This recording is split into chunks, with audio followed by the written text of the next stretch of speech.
हमने ये उपनिषद बता दिए, वर्ण बता दिए। अब पढ़ाना है बौद्ध धर्म। आप पढ़ते हैं बौद्ध धर्म अपना, बौद्ध धर्म। अब पढ़ते हैं बौद्ध धर्म, ठीक ना। बौद्ध धर्म जो थे, जिसके संस्थापक थे गौतम बुद्ध। बौद्ध धर्म के संस्थापक कौन थे? गौतम बुद्ध थे इसके संस्थापक। संस्थापक बोल दीजिए या प्रारंभ बोल दीजिए, वही प्रारंभ किया था इस धर्म का। गौतम बुद्ध ही इसका प्रारंभ किए थे, तो इसको केवल इतना लिख देते हैं संस्थापक। संस्थापक गौतम बुद्ध। गौतम बुद्ध, पहले इसका नाम था सिद्धार्थ। गौतम बुद्ध का पहले नाम था बचपन में सिद्धार्थ, ठीक ना। इसके बचपन का नाम था सिद्धार्थ। गौतम बुद्ध का पहले जो नाम था वो था सिद्धार्थ। इसका बचपन का नाम था सिद्धार्थ। पहले जब इसका जन्म हुआ तो इनके माता पिता ने नाम रखे थे क्या? सिद्धार्थ। सिद्धार्थ। और इसके पिताजी थे शुद्धोधन। शुद्धोधन थे कौन? पिताजी। इसके पिता थे शुद्धोधन। सिद्धार्थ के पिताजी का नाम था शुद्धोधन। इसका जन्म जो था, सिद्धार्थ का जन्म 563 ईस्वी, 563 ईसा पूर्व नेपाल में हुआ था, लुम्बिनी में। नेपाल के लुम्बिनी में हुआ था इसका जन्म सिद्धार्थ का, ठीक ना। और इसके माता जी का नाम था महामाया। माता कौन थे इसका? महामाया। महामाया। सिद्धार्थ के माता जी का नाम था महामाया, पिताजी थे शुद्धोधन। और इसका जन्म जो था वो हुआ था नेपाल के लुम्बिनी में। नेपाल के लुम्बिनी में 563 ईसा पूर्व, 563 ईसा पूर्व, ठीक ना। इसका जन्म हुआ था 563 ईसा पूर्व नेपाल के लुम्बिनी में। किसका जन्म हुआ था? सिद्धार्थ का। और इसके पिताजी का नाम था शुद्धोधन। शुद्धोधन और महामाया के मिलने से हुआ था सिद्धार्थ। सिद्धार्थ सिद्धि, एक बात याद रखना, सिद्धार्थ खुशी के पिता ने खुशी के माता से कहा हम दोनों को मिलने से खुशी हुई, वही बात है इनमें भी। सिद्धार्थ के, ये शुद्धोधन और महामाया के मिलने से हुआ सिद्धार्थ। लेकिन हाँ, तो ये 100 लगा देते हैं और क्या, लीजिए अब, ठीक है। इससे आपको जोन 100 पसंद आएगा लगा लीजिए, सब 100 इसमें लगा दीजिए। जोन पसंद आएगा, तालम 100, मूर्धन 100, दंत 100, जो आएगा आपको इच्छा लगा दीजिएगा। अक्षर नहीं जी, इसका भी हिंदी जो पढ़ाएंगे ना वो आपको बताएंगे हिंदी व्याकरण में कि किस अक्षर के साथ आरसी का लगता है, कहाँ, जिसको बोलने में थोड़ा ज्यादा टाइम लगता है ना, ज्यादा टाइम, उसमें बड़ी 100 लगता है, ठीक ना। जिसको बोलने में कम टाइम लगता है, जैसे सलगम, सलगम, सलगम, सोलोगोमो, सलगम। और वही बोल देंगे शतरंज, शतरंज, तो बोलने में जिसमें ज्यादा टाइम लगता है उस हिसाब से लगता है, ठीक ना। तो सिद्धार्थ के पिताजी का नाम था शुद्धोधन और माताजी के नाम थे महामाया। लेकिन समस्या क्या हुआ था, जैसे ही सिद्धार्थ का जन्म हुआ तो पहले ये हॉस्पिटल जो अभी होते हैं, हॉस्पिटल, नर्स, नर्सिंग, ये सब नहीं हुआ करते थे, ठीक ना। बहुत सारी महिलाओं को क्या होती थी, ये लड़का होने के बाद मृत्यु हो जाती थी, जिसे कहते हैं, क्या बोलते हैं उसको, डिलीवरी। हाँ, डिलीवरी होने के बाद बहुत सारी महिलाओं के साथ ऐसा होता था पहले, ठीक ना। और अभी भी हो जाते हैं, ऐसा नहीं। अब तो हॉस्पिटल, ये डॉक्टरी सब आ गया तब ना जो है। हाँ, लेकिन पहले ये सब नहीं थे। तो सिद्धार्थ के माताजी का देहांत हो गया था 1 सप्ताह पहले, 1 सप्ताह बाद जब सिद्धार्थ का जन्म हुआ तो उसके 7 दिन बाद जो थे, 7 दिन बाद, 7 दिन बाद इसका निधन हो गया। इसके जो माताजी थे महामाया, इसका निधन हो गया। अब जरा सोचिए, जो बच्चा 7 दिन का है उसके ऊपर वो किस तरह से रहेंगे। लेकिन फिर भी कोई दिक्कत नहीं था। पहले जो थे एक परंपरा चलते आ रहा है और अभी भी वो परंपरा चल रहा है कि अगर किसी भी पत्नी का पति डेथ हो जाए या किसी पति का पत्नी डेथ हो जाए, तो अगर उसका भाई हो तो पत्नी जो थी उसके साथ रह लेते थे, और अगर पत्नी की बहन होती थी तो उसके साथ वो शादी कर लेती थी, ठीक ना, यानी जीजा साली के रिश्ता में हो जाता था। तो उसी तरह से महामाया की भी एक बहन थी जिसका नाम था गौतमी। महामाया की एक बहन थी गौतमी, प्रजापति गौतमी थी महामाया की बहन, ठीक ना। जब इसका निधन हो गया तो ये जो थे शुद्धोधन ने इनके साथ शादी कर लिया, प्रजापति गौतमी के साथ। जब महामाया का निधन हो गया तो शुद्धोधन जी जो थे वो इससे शादी कर लिया था। किससे? गौतमी से शादी कर लिया। तो अब उसको कुछ भी बोले, जैसे अभी क्या बोलते, स्टेप मदर मतलब सौतेली माँ। तो सिद्धार्थ का सौतेली माँ ही हुआ। जैसे ये थे अजात शत्रु के 3 माँ थी, ठीक है नहीं, अजात शत्रु के 4 माँ थी, जिसमें एक ही ओरिजिनल थी, बाकी 3 तो स्टेप मदर ही थी, स्टेप मदर ही थे, ठीक ना। लेकिन सिद्धार्थ के साथ ऐसा नहीं था, 3-4 को नहीं था, एक ही थी, वो भी इसके मौसी ही थे। लेकिन इसके साथ कोई ऐसा नहीं था कि ये शौक से किए थे या खुशी के लिए किए थे। लेकिन इसकी माँ का निधन हो गया तो लालन पालन करने के लिए, पालन पोषण के लिए तो चाहिए ना कोई आदमी जी। उतना छोटा बच्चा कैसे रहेंगे पिताजी सोए, ये संभव है ही नहीं कि वो बच्चा को एकदम पाल सके, ठीक ना। अगर किसी के माताजी का निधन हो जाए तो पिता से ये संभव ही नहीं है। अगर पिताजी से संभव होते तो ये प्रथा तो आज तक ले बहुत कंट्रोल हो गया होता साली से शादी करने वाला। लेकिन ऐसा पिताजी से संभव नहीं है, क्योंकि पिताजी क्या करेंगे, वो दिन भर काम करके आएंगे, थके हुए आएंगे, थक हार के आएंगे, तो वो अब दिन भर काम करके आएंगे, शाम में भी थोड़ा रेस्ट करेंगे या उसी को लो लो लो करने में लगेंगे, नहीं कर पाएंगे। वैसे भी पता चला उधर रोते रोते वो सो गया, इधर थक आया ये भी सो गया, और कभी कभी लगा 1-2 लात फुटबॉल की तरह भुलट गया कहीं से कहीं। लेकिन माँ जो होती है वो अगर दिन भर भी जगी हो, रात भर भी जगी हो, फिर भी अगर वो बच्चा रोने लगता है तो वो जग के उसे फिर से चुप करा के सुलाता है, फिर सोता है माँ, ठीक ना। तो माँ के बिना एक बच्चे को जीना संभव है ही नहीं, ठीक ना। तो इसलिए शुद्धोधन ने क्या किए, वो भी एक ही लड़का था, एक ही बच्चा थे, तो क्या करते, उन्होंने कर लिए ये प्रजापति गौतमी से शादी। जब गौतमी से शादी किए तो उन्होंने, वो हो गई इसका सौतेली माँ, किसका, शुद्धोधन का हो गया सौतेली माँ। अरे शुद्धोधन का नहीं, सिद्धार्थ का हो गया सौतेली माँ। यही इसको पाल पोस करके बड़ा किया, ठीक ना। लेकिन ये जो थे बहुत शांत स्वभाव बच्चे थे, शांत स्वभाव के थे, ठीक ना। कहीं भी स्कूल भी जाते थे, जैसे सब बच्चे खेल रहे होते हैं, तो ये बिल्कुल अकेले में चिंतित रहते थे। तो चिंतित भी वो काहे नहीं होंगे जिसके माताजी नहीं रहेंगे। तो कहावत में ना कहा जाता है कि जिसका माँ नहीं होता है उसका परिवार उजड़ जाता है, अगर पिताजी नहीं रहता है तो पूरा संसार ही लुट जाता है, ऐसा कहा भी जाता है। तो वही बात था इनके साथ भी, सौतेली माँ ही थी, माँ थी लेकिन सौतेली तो सौतेली ही होती है, ठीक है ना। फिर भी सभी माँ वैसे नहीं होते। इन्होंने अपने पुत्र के तरह इनका भी लालन पालन किया था, पालन पोषण। ये जब भी स्कूल जाते थे तो बिल्कुल शांत रहते थे।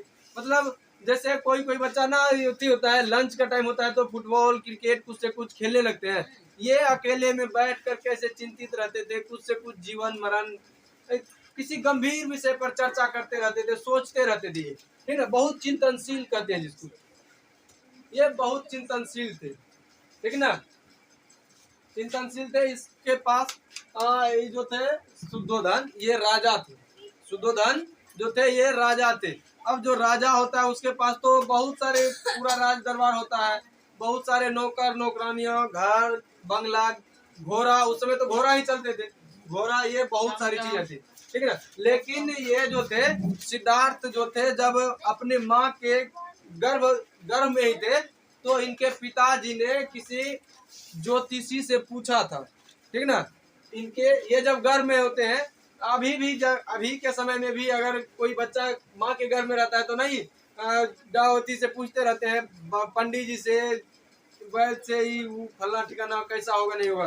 तो उस समय ज्योतिषी भी बहुत विद्वान हुआ करते थे। तो इनके पिताजी ने ज्योतिषी से पूछे थे कि जो लड़का होगा वो कैसा होगा।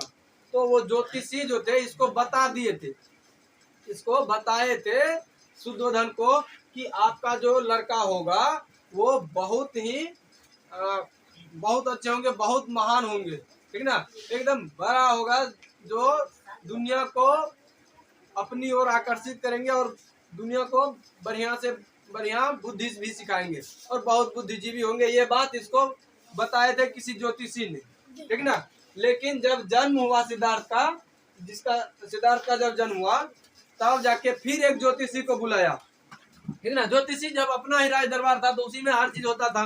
ज्योतिषी हो गया, उसके बाद नौकर नौकरानी जो भी थे सब चीज उसी में थे। तो ज्योतिषी से पूछा कि अब जो है ये, उससे पूछा ज्योतिषी से इसके बारे में, तो उन ज्योतिषियों ने बताया कि ये लड़का बहुत बड़े होंगे, अब बहुत नामी होंगे, लेकिन ये जो है घर छोड़ देंगे आपको, मतलब आपके घर में ना रहेंगे, ये छोड़ देंगे घर, ठीक ना, किसी भी कारण से आपके पास नहीं रहेंगे। ये कौन?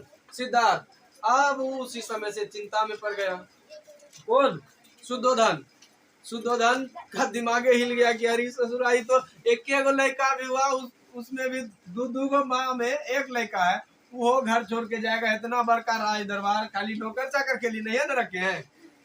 अब पूरा टेंशन में है, तो उसका दिमागे हिल गया। जैसे बोला ना कि ये घर छोड़ के चले जाएंगे, आपके साथ नहीं रहेंगे, ये जो है अपने ही धुन में कहीं कहीं चले जाएंगे, तो वो सोच में पड़ गया कि अब क्या होगा। जैसे अभी भी नहीं पूछते हैं कि इस कारण का कोई निवारण तो चाहिए, कुछ तो निवारण होगा ना, जैसे कोई भी प्रश्न आया तो उसका हल तो होता है जी।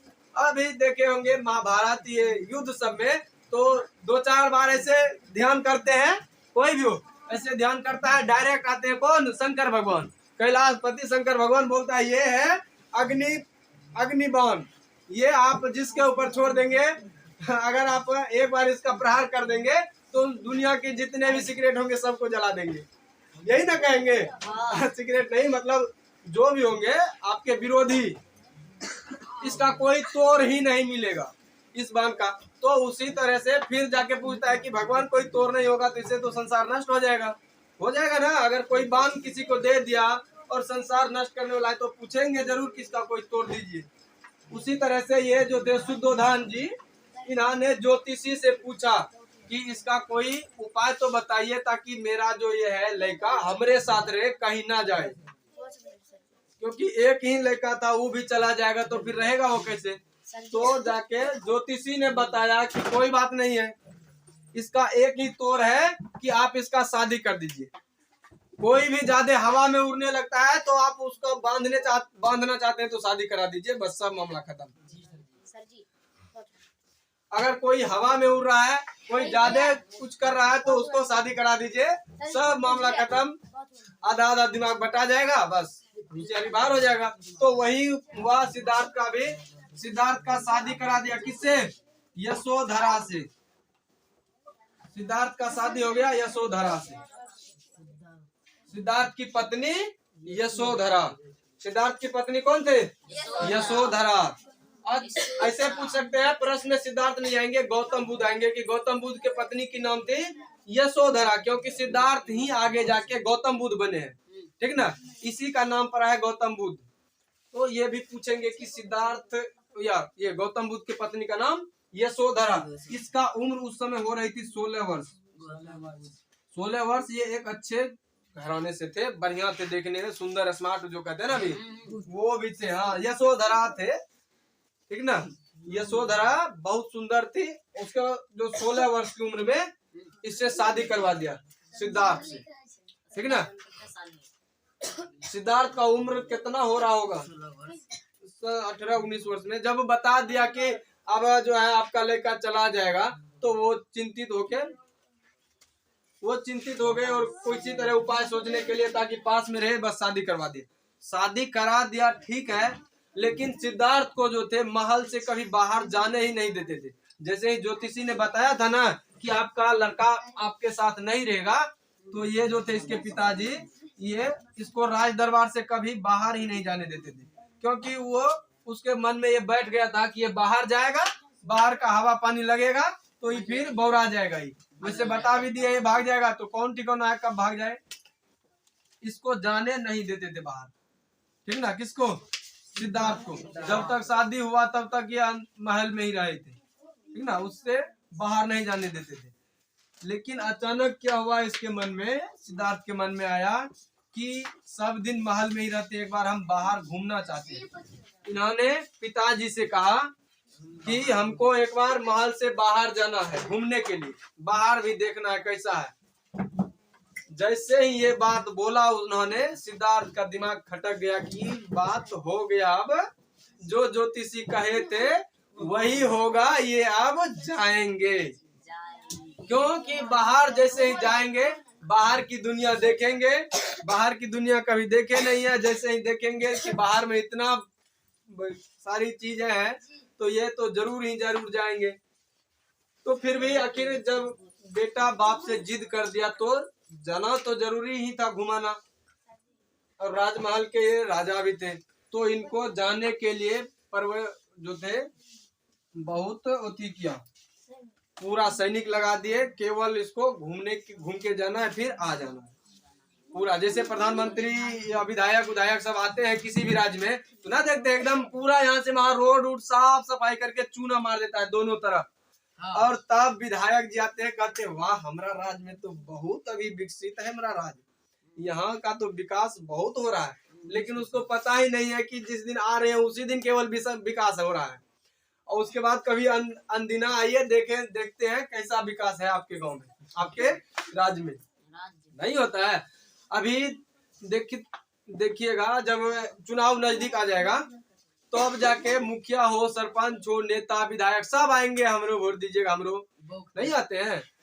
वही उस समय ये सब नहीं दिखता है उसको कि विकास है या कचरा है क्या है, केवल ये देखते हैं कि 18 वर्ष से ज्यादा है, वोटर कार्ड में नाम है, तो वोटर कार्ड में नाम आ गया तो प्रणाम, नहीं है वोटर कार्ड में नाम तो लेकर वो मांगते रहता है, वो कागज जो लेकर आते क्या बोलते उसको, पंपलेट, वो मांगते रह जाता है कि हमरो को दी, हमरो छोट लेका ना देता है, उसको नहीं देता है, ठीक ना।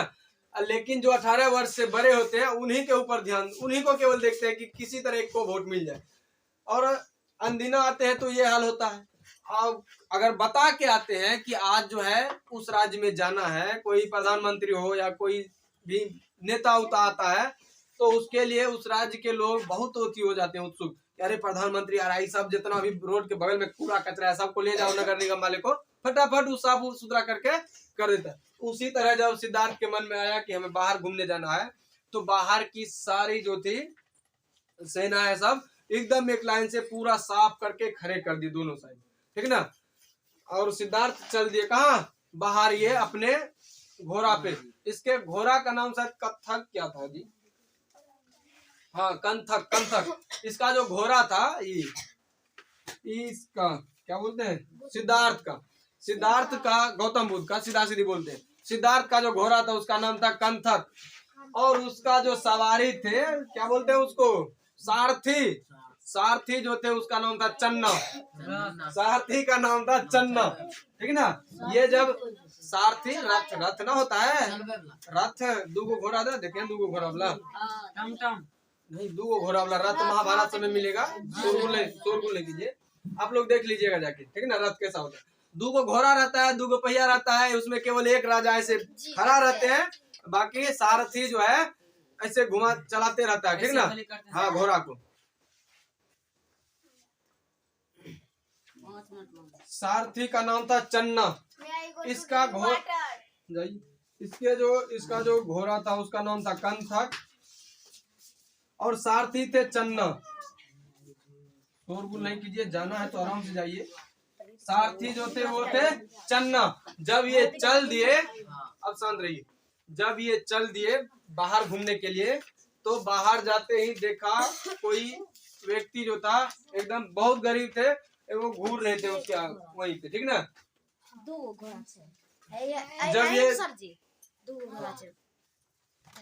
जब चल दिए बाहर, तब जाके इन्होंने देखा कि वहां पे एक बहुत गरीब व्यक्ति थे, बूढ़े हो चुके थे, ठीक ना, ऐसे करके चलते थे निमुड़ के, ठीक है, लुढ़क के चलते थे। तो उन्होंने इससे पूछा, सारथी से, ये सिद्धार्थ ने, क्योंकि ये तो कभी बाहर घूमे ही नहीं थे, क्या होता है नहीं होता है। अच्छा, जो गरीबी में पलता है ना, उसी को गरीबी का पता भी होता है, ठीक ना। और जो खानदानी रईस होता है ना, उसको इतना भी पता नहीं होता कि गरीबी होता क्या है। एक बार बाहर निकल के देखिए तो पता चलता है गरीबी। उसी तरह सिद्धार्थ भी पले बड़े थे बड़े घरों में, इसको पता ही नहीं था ये गरीबी क्या चीज है। आप देखे होंगे जो कि खानदानी रईस होते हैं, खानदानी अमीर, जिसके माता पिता पहले से अमीर थे 3 पीढ़ी से, और उसका जो लड़का सब होगा छोट छोट, उस ससुरा को कुछ पता ही नहीं चलेगा कि गरीबी क्या होता है। उसके साथ अगर आप एक दिन घूम भी लीजिएगा तो कम से कम खर्चा आपका हो या चाहे उसका, 100 रुपया से कम का बिल नहीं आता है। खर्चा कम से कम 100-150 रुपया खर्च हो जाता है। कंजूस, अरे उसको ये पता ही नहीं। और साथ में रहने के बाद उसको तो ये पता नहीं, उसके साथ उसके पास जो है हमेशा 500-600 रुपया वो हमेशा रखते हैं, जो बड़े घरों से होते हैं। और जो गरीब होते हैं उनका तो केवल इतना हो जाए कि किसी तरह घर चल जाए काफी होता है, उसके पास पैसा कहाँ होता है। और उसके दोस्त लोग भी जो है गरीब ही होते हैं, और अमीर के दोस्ती भी अमीरों से ही होती है।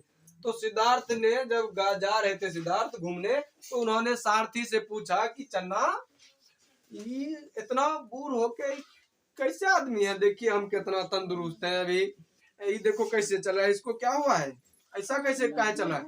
तो जाके सारथी ने बताया कि महाराज ये बहुत गरीब व्यक्ति है, ये अब बूढ़ा हो गए हैं, इसके हड्डी में अब उतना दम नहीं रहा जितना आपके हड्डी में है। तो बताया अच्छा ऐसा है। फिर आगे बढ़ते गया, क्योंकि बाहर घूमने के लिए जा रहे थे।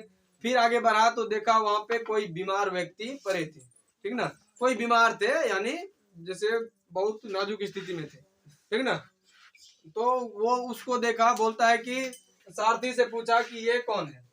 जब बीमार व्यक्ति को देखा तो बोला कि ये कौन है जी, ऐसा व्यक्ति नहीं देखे हैं, ठीक ठाक है शरीर उरीर, फिर भी ये ऐसे चल रहा है। जैसे किसी को बीमारी होता है तो शरीर ठीक ठाक रहता है, अंदरूनी बीमारी हो जाता है, उसी तरह से जब देखा तो सारथी से पूछा, वो तो बाहर आए गए थे, उनको पता था चन्ना कोई सब, तो बताया कि महाराज ये बीमार व्यक्ति है, बहुत बीमार है, ठीक ना, ये रोगी व्यक्ति है, इसलिए इसका चेहरा शरीर फूल पक गया है, ऐसे है। बोला अच्छा बीमारी भी होता है। सारथी, इसको पता ही नहीं था सिद्धार्थ को, क्योंकि ये राजमहल में पले बड़े थे, इसको सारी चीज, जैसे खाना ही हुआ, जैसे खाने का इच्छा हुआ तो अनेकों तरह के पकवान इसके आगे में आ गया, बीमारी हुआ तो 8 गो वैद्य आ गए इसके साथ इलाज करने के लिए, किसी तरह का दिक्कत हुआ फटाक से आ जाते थे। तो इनको इन सब के बारे में पता ही नहीं था। बोला अच्छा ये बीमार है। फिर आगे गया, जाते जाते उसको इग्नोर करके आगे गया तो देखा वहां पे एक अर्थी जा रहे थे, ऐसे इस पर कोई व्यक्ति लेटे थे और 4 आदमी कंधा लगा के जा रहे थे इसको, ठीक ना। हाँ अर्थी, अर्थी समझते हैं, जो आदमी, जिस आदमी का डेथ हो जाता है तो अपने देहात में बोलते हैं फगडोल, उसी में लेकर 4 आदमी कंधे से लेकर जा रहे थे। तो बोला रोक रोक रोक रोक, रोक देखे देख नजर, ई कहा है जी, हमरा ले जा रहे रथ से, एक 4 आदमी कंधा पे लेके, इतना बढ़िया सजा उजा के, हमसे भी बड़ा है कि। देखा तो एकदम लेटा था, व्हाइट कलर के धोती से बांधे थे। फिर पूछता है कि चन्ना से कि ये क्या है, ये इससे लेट के जा रहा है, हमको तुम ऐसे खड़े कर ले जा रहे हो, ये है क्या। बोलता है, चन्ना बोलता है कि महाराज ये चल दिए, हमरे आगे आगे जा रहे हैं तो हम भी चल देते हैं वहीं जहाँ ही जा रहा है। अरे यार, बोलता है कि महाराज आप कहाँ जाने की बात कर रहे हैं, ये मर गए यानी भगवान के प्यारे हो गए। भगवान के प्यारे, भगवान, ये भगवान के पास चले गए। बोलता ये है तो यही भगवान के पास कैसे चले गए। बोलता है इसका जो आत्मा था वो खत्म हो गया, केवल इसका शरीर बचल है, यहाँ पे वही 4 आदमी ढो रहा है इसको। बोला अच्छा इधर मृत्यु सब भी होता है। तो इसके मन में ये सवाल बैठ गया कि ये जब सभी लोग रोगी बीमार मृतक इन सबों को जब उन्होंने देखा, तब जाके उसके मन में एक प्रश्न आया। प्रश्न क्या आया कि आदमी बूढ़ा क्यों होता है, ये मर क्यों रहे हैं, बीमारी क्यों हो रहा है। उसके मन में ये सवाल आया, क्योंकि ये इन सब से कभी गुजरे नहीं थे। बोलता है कि वो बूढ़ा हुए ही नहीं थे, बूढ़ा जखनी होगा, यही तो ये जानना चाह रहे थे ना कि बूढ़ा क्यों हो रहे हैं, ये मर क्यों जाते हैं और भगवान के पास चले जा रहे हैं, ये सब आखिर है क्या संसार में। तब जब इन्होंने ये सारे प्रश्न इनके मन में चलने लगा तो इन्होंने बोला, फिर वहां से घूम के आया, तब जाके ये यशोधरा से बोलने लगा कि यशोधरा हमको ना अब यहाँ पे दिल नहीं लगने लगा, यानी मन नहीं लगता अब यहाँ पे, हम चलते हैं कहीं और। तबले जो था, हाँ, जब तक ये सब बात बोल रहे थे तले पता चला कि उकर जो थी पत्नी वो गर्भवती थी, यशोधरा तब तक में गर्भवती थी। अब ये जा भी कैसे सकता है, छोटका लड़का इसका भी था होने वाला, अब ये छोड़ के कैसे जा सकता है। तो वो बोलने लगा कि हम छोड़ के ये सब संसार छोड़ के चले जाते हैं। तब जाके बोला हमरा क्या होगा जी, आप चले जाएंगे, हम तो यहाँ अकेले रह जाएंगे। फिर यशोधरा ये बात बोलने लगी तो बोला कोई दिक्कत नहीं, यही सब उसके मन में प्रश्न चलने लगा।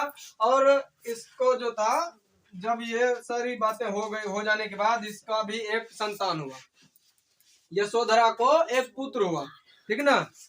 यशोधरा को भी एक पुत्र हुआ जिसका नाम है राहुल, समझे।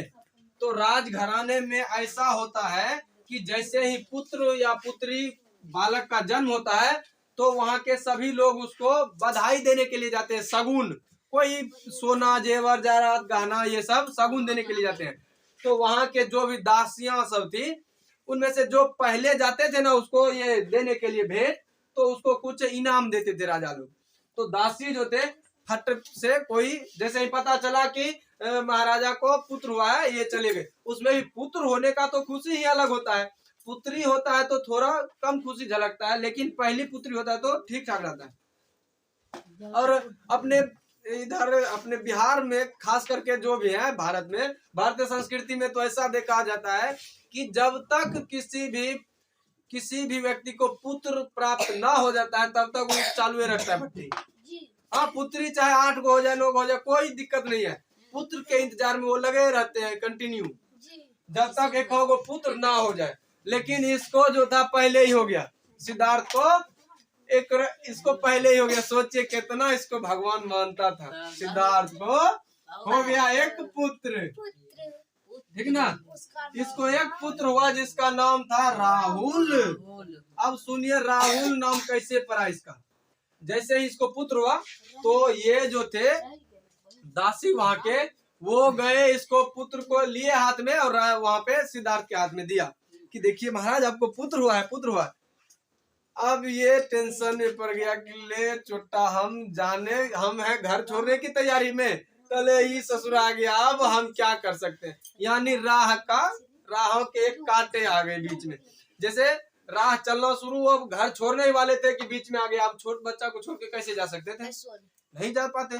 लेकिन इनको इतना मोह माया नहीं था इन सब चीजों से। जैसे इनके मन में प्रश्न आया कि आदमी मरता क्यों है, बूढ़ा क्यों होता है, इसके मन से ये सारी बातें मोह माया खत्म हो गया था कि इसको केवल पता करना था होता क्यों है ये सब।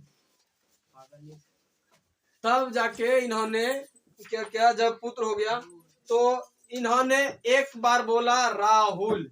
राहुल का अर्थ होता है, अर्थ इन्होंने निकाला था राह के कांटे, यानी राह में बाधा आ गई। अब तो राह जो ये जाने वाले थे उसके राह में ये बाधा आ गई और इन्होंने गलती से बोल दिया राहुल। और वो जो थी दासी, वो समझ लिया कि महाराज तो नामे रख ले हैं राहुल। राहुल पूरा ढिंडोरा पिटा दिया, राहुल पूरा ढिंडोरा पीट दिया। अंत में इन्होंने वही क्या, घर छोड़ दिया। 29 वर्ष की उम्र में इन्होंने 29 वर्ष के उम्र में ये घर त्याग दिए। अपना घोड़ा उठाया नहीं, घोड़े पर सवार हुआ नहीं, घोड़े पर ये उठ के गया और इन्होंने घर छोड़ दिया, घोड़े पर सवार होके घर छोड़ दिया, ठीक ना। इन्होंने जब घर छोड़ दिया तब ये बहुत इधर उधर घूमते रहे, बहुत सारे आचार्यों गुरुओं के साथ शिक्षा प्राप्त करने के तलाश में इधर उधर जाते रहे, ठीक ना। इधर उधर जाते रहे, घूमते घूमते ये पहुंच गए सारनाथ। जब पहुंचे वहां पे इन्होंने तपस्या करना शुरू कर दिया, ज्ञान की प्राप्ति के लिए इन्होंने तपस्या करना शुरू कर दिया। कौन? ये सिद्धार्थ। तब तक ये सिद्धार्थ ही थे। जब ये इन्होंने उपदेश देना शुरू कर दिया तब लोगों ने इनका नाम ही बुद्ध रख दिया। जब बुद्धि प्राप्त हुआ इसको तो, ठीक है ना। देखिए अभी गप नहीं कीजिए, बस 2 मिनट और लगेंगे। कितना लंबा हो गया वीडियो देखिए, 30 मिनट हो गया। कोई बात नहीं है। जब ये 29 वर्ष की उम्र में घर छोड़ दिए, ये इधर उधर बहुत घूमने लगे। घूमते घूमते ये कहाँ पहुंचे? सारनाथ। सारनाथ ये गए और बहुत कठोर तपस्या करने लगा, ठीक ना। तपस्या में लग गए, बहुत कठोर तपस्या करने लगे। तो फिर भी इसको जो थी ये ज्ञान की प्राप्ति नहीं हुआ। सारनाथ में, सारनाथ में ज्ञान की प्राप्ति नहीं हुआ। कहा जाता है एक महिला थी, उन्होंने इसको कहा था कि वीणा को के तार को इतना इतना ना खींचो कि टूट जाए, और इतना ढील भी ना छोड़ो कि उससे कोई संगीत ही ना हो, संगीत ही ना बने। इसमें लिखा भी होगा शायद, है ना।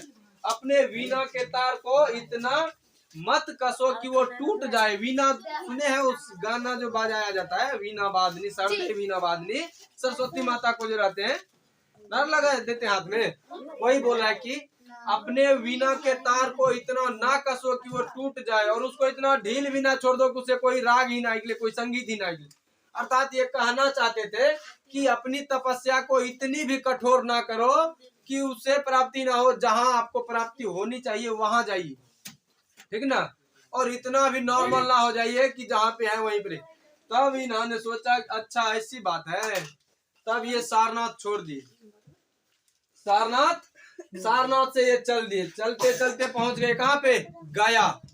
सारनाथ से ये गए गया, गया गया, ये गया गया, हाँ सिद्धार्थ गया गया। गया जाने के बाद वो एक पीपल के वृक्ष के पास बैठ गए। पीपल के वृक्ष के पास बैठ गए और वहां पे बहुत कठोर तपस्या करने लगा। कहा 6 साल या कुछ ऐसे वर्ष किया था। 6 साल लिखा है उसमें, लिखा है 6 वर्ष तपस्या करने के बाद जो है अंततः इनको ज्ञान की प्राप्ति हो गई उसी वृक्ष के नीचे, ठीक ना। शांत रहिए।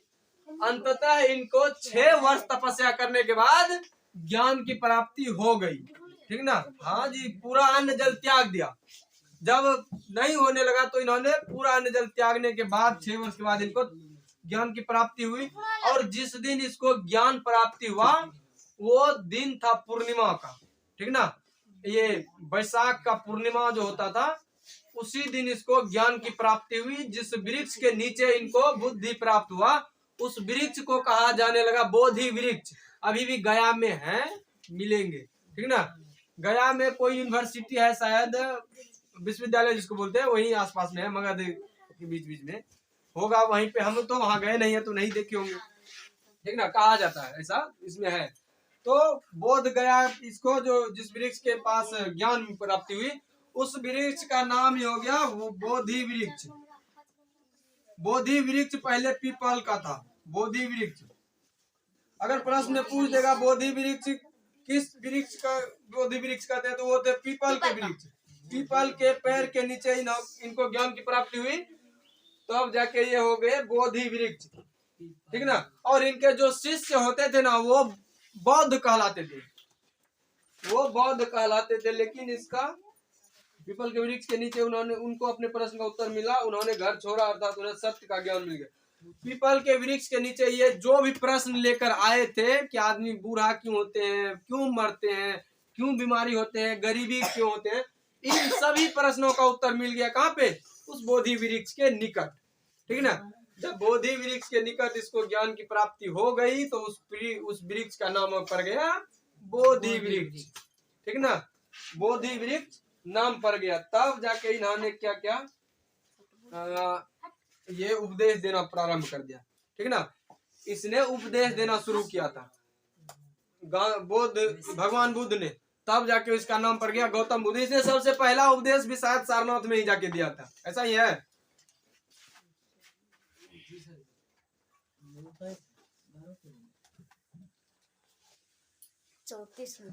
कोई बात नहीं है, लिखा होगा बुक में, लेकिन हमारे हिसाब से जैसा सुनने में आया है, हम तो अभी पढ़ेंगे तो बताएंगे, ठीक ना। लेकिन ये जो थे पहला उपदेश दिए थे सारनाथ में, इसका दोस्त सब वही रहता था, मित्र सब, ठीक ना।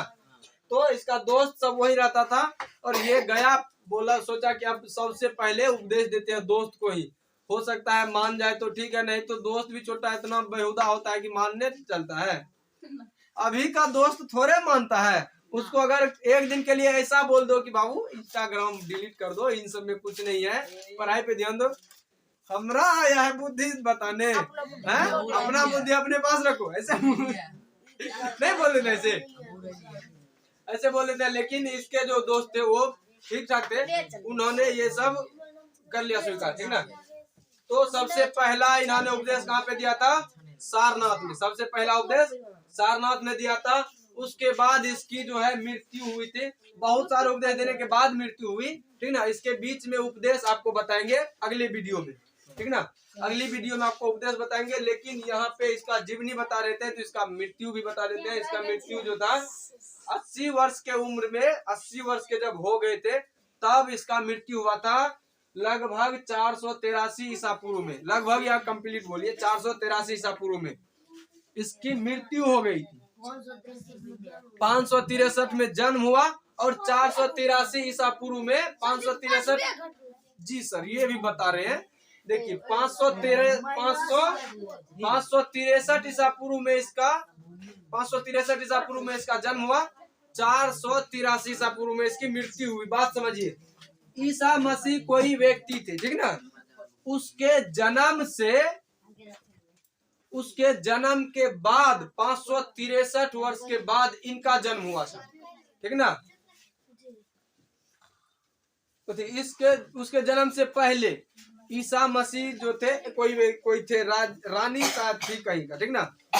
उसके जन्म से, और ईसा मसीह का जन्म भी शायद 222 ईस्वी के कुछ ऐसे पढ़े थे, ध्यान में नहीं आ रहा है, ठीक ना। ईसा मसीह का जब जन्म हुआ था उससे 563 वर्ष पहले इसका जन्म हुआ था, ठीक ना। 563 वर्ष पहले, तो 563 वर्ष पहले ईसा मसीह से पहले, और उसके बाद हुआ ईसा मसीह का जन्म। फिर जब ईसा मसीह का जन्म हुआ तब जाके ईसा मसीह के 483 वर्ष के बाद इसका मृत्यु हुआ था। ईसा मसीह के जन्म के 483 वर्ष पहले मृत्यु हुआ, यानी 563 वर्ष पहले इसका जन्म हुआ और ईसा मसीह के 483 वर्ष पहले इसका मृत्यु हुआ। माइनस करने के बाद आ ही जाएंगे। जैसे मान लीजिए इसमें से किसी का जन्म हुआ 5 तारीख को, 5/9/2000 नहीं 1999 मान लेते हैं, 1999 मान लिए, 1999 में इसका जन्म हुआ। अब कोई बोल देगा कि इसके 5 वर्ष पहले जो थे किसी का जन्म हुआ था। मान लीजिए ए का जन्म हुआ 5/9/1999 को और बी का जन्म हुआ इसके 5 वर्ष पूर्व, 5 वर्ष पूर्व, ठीक ना। 5 वर्ष पहले इसका जन्म हुआ बी का, तो मृत्यु जो था, अब मृत्यु जो होगा 5 वर्ष पहले उसका जन्म हुआ, तो अब मृत्यु जो होगा इसका, इससे तो आगे ना जुटेगा। 5 के बाद 6 आएगा, 6 के बाद 7 आएगा, 8 आएगा। मान लीजिए 5 वर्ष पूर्व इसका जन्म हुआ,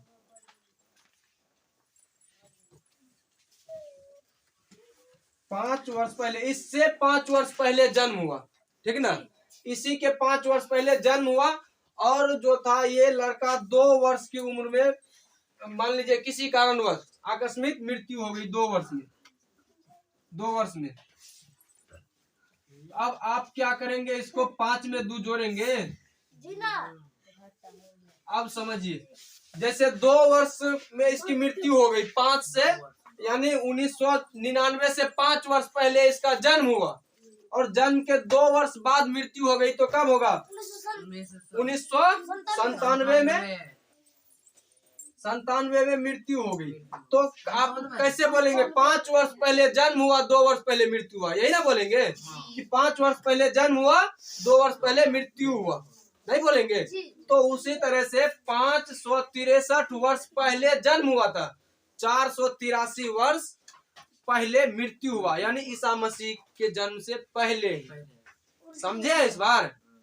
यानी पहले की बात चले, अगर बाद का कहेगा तब ना कि इससे जो है ईसा मसीह के 500 ईसा मसीह के जन्म से 10 वर्ष बाद जन्म हुआ और 20 वर्ष के बाद मृत्यु हुआ, तो बीच में 10 वर्ष का गैप रहा, तो लड़का जीवित कब रहा, क्या दिन तक, 10 वर्ष तक।